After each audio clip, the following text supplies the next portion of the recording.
नमस्कार विद्यार्थी मित्रांनो, मुंबई उच्च न्यायालयामध्ये लिपिक या पदासाठी जाहिरात प्रसिद्ध करण्यात आलेली होती. आता बघा लिपिक या पदाचा जो अंतिम निकाल आहे तो प्रसिद्ध करण्यात आलेला आहे. त्यासोबतच बघा मुंबई उच्च न्यायालय नागपूर खंडपीठमध्ये शिपाई या पदासाठी जाहिरात प्रसिद्ध करण्यात आलेली होती.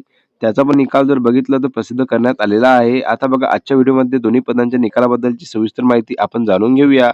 आता तुम्हाला या लिस्टमध्ये तुमचे नाव आहे का? हे कशाप्रकारे बघता येणार याबद्दलची पण मी माहिती तुम्हाला समोर सांगणारच आहे. म्हणून तुम्ही व्हिडिओला शेवटपर्यंत नक्की बघा. व्हिडिओला कुठेही स्किप करू नका. व्हिडिओ खूप महत्त्वपूर्ण असणार आहे. आणि त्या अगोदर बघा तुम्ही जर का आपल्या चॅनलवरती पहिल्यांदा आले असाल तर चॅनलला सबस्क्राईब करायला विसरू नका.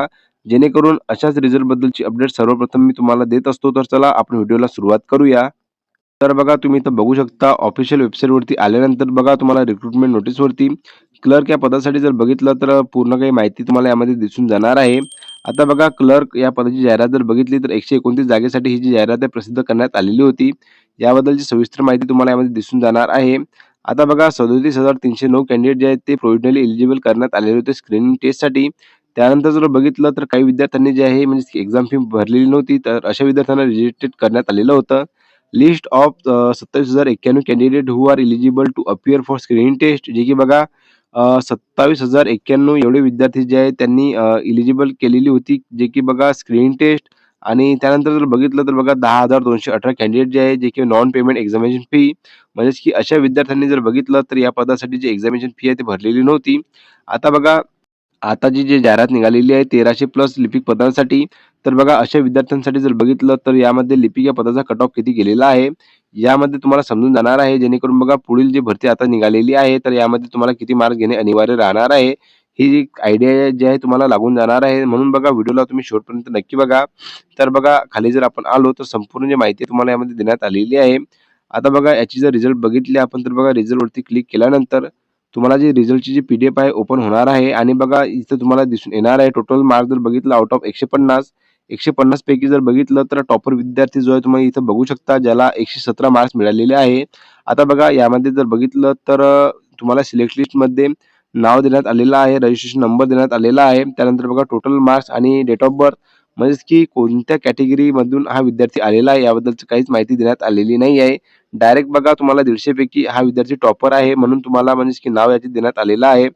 आता जर बघितलं तर बघा 150 याला कसे म्हणजे 150 पैकी याला किती मार्क्स अशी प्रकारे मिळालेले आहे.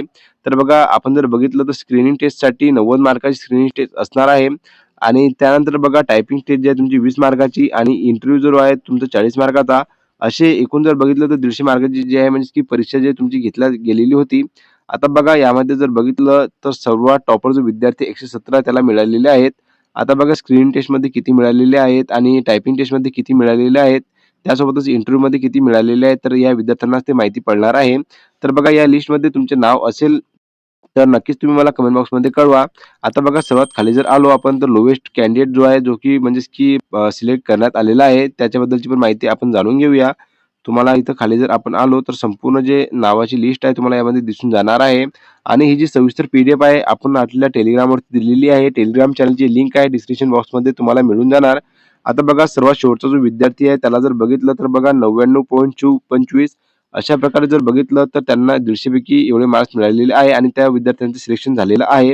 त्याच खाली जर बघितलं तर बघा वेटिंग लिस्ट पण लावण्यात आलेली आहे. तुम्ही बघू शकता एकूण जर बघितली तर 18 विद्यार्थ्यांची वेटिंग लिस्ट जी आहे ती लावण्यात आलेली आहे. आणि ही जी वेटिंग लिस्ट आहे ते 2 वर्षासाठी व्हॅलिड राहणार आहे. म्हणजेच की बघा ही जी जागा आहे 129 जागांसाठी ही जी जाहिरात प्रसिद्ध करण्यात आलेली होती. 129 जागेपैकी जे विद्यार्थी सिलेक्टेड केल्यानंतरही जर का जॉइन झाला नाही किंवा सोडून गेला मध्येच तर बघा वेटिंग लिस्टमधील उमेदवारांना जे आहे एक चान्स दिला जाणार आहे. याची सर्व विद्यार्थ्यांनी नोंद घ्यावी. आणि वेटिंग लिस्टचा जो पिरियड आहे 2 वर्षाकरिता राहणार आहे. सर्व विद्यार्थ्यांनी नोंद घ्यावी. त्यासोबतच जर बघितलं तर बघा जो नागपूर खंडपीठचा जो रिझल्ट आहे शिपाई या पदाचा त्याच्याबद्दलची पण माहिती आपण बघूया.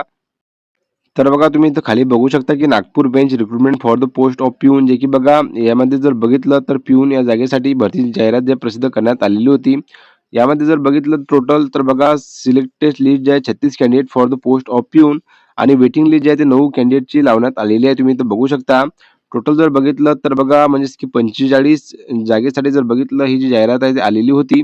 आता बघा यामध्ये जर बघितलं टोटल तर बघा कॅन्डिडेटचे नाव आणि यामध्ये जर बघितलं तर मार्क जे आहे देण्यात आलेले नाही आहे. फक्त बघा यामध्ये काय सांगण्यात आलेलं आहे की select list for the post of पिऊन म्हणजेच की पिऊन या पदासाठी जर बघितलं जे विद्यार्थी सिलेक्टेड झालेले आहे, तर अशा विद्यार्थ्यांची लिस्ट आहे जे लावण्यात आलेली आहे. जे की बघा 8 जानेवारी 2026 या तारखेला जे रिझल्ट बद्दलची माहिती जे वेबसाईटवरती प्रसिद्ध करण्यात आलेली आहे. तुम्ही इथं बघू शकता. एकूण जर बघितलं तर 36 विद्यार्थ्यांचं जे सिलेक्शन आहे ते झालेलं आहे. त्याच खाली जर बघितलं तर बघा वेटिंग लिस्ट जी आहे ते 9 विद्यार्थ्यांची लावण्यात आलेली आहे. तुम्ही इथं बघू शकता. तर बघा अशा प्रकारे जर बघितलं तर दोन्ही पदांच्या निकालाबद्दलची माहिती आपण आजच्या व्हिडिओमध्ये बघितलेली आहे आणि दोन्ही पी-डी-एफ जे आहे मी तुम्हाला माझ्या टेलिग्रामवरती देण्यात आलेले आहे. टेलिग्रामवरती तुम्ही बघू शकता आणि आजच्या व्हिडिओ संदर्भात तुमचे काही प्रश्न असतील तर नक्कीच तुम्ही मला कमेंट बॉक्समध्ये विचारू शकता. जेणेकरून मी तुमच्या प्रश्नांची उत्तरे देऊ शकेल. तर चला भेटू आपण पुन्हा एकदा नवीन व्हिडिओमध्ये नवीन अपडेट्ससोबत. धन्यवाद.